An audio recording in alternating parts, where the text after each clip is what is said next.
Դուք կհիշեք որևէ մեկ պատարագ Մայր Աթոռ Սուրբ Էջմիածնում անցկացված, որին ամենայն հայոց կաթողիկոսը որպես պատարագիչ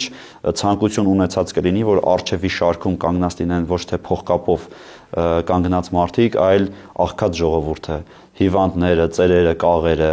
Դուք տեսած կլինեք, որ այս 26 տարիների ընթացքում ինքը որպես հայոց հովվապետ շրջեր Հայաստանի գյուղերով, գնար այցելություններ կազմակերպեր աղքատներին, մտներ նրանց տները, հարց ու փորձ աներ, իմանար թե ինչ կյանքով են ապրում, տեսած կլինեք, որ չգիտեմ, թեկուզ որպես ամենայն հայոց կաթողիկոս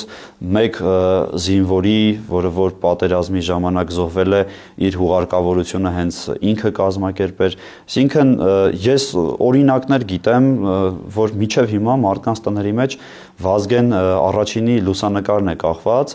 եւ անգամ կատակով առաջարկություն եմ արել, որ եկեք Գարեգին երկրորդի նկարը կախենք, իրենք ասել են, որ մեզ համար կաթողիկոսը Վազգեն առաջինն է եւ չենք ընդունում այս մարդու գործելավոճը, պահելաձևը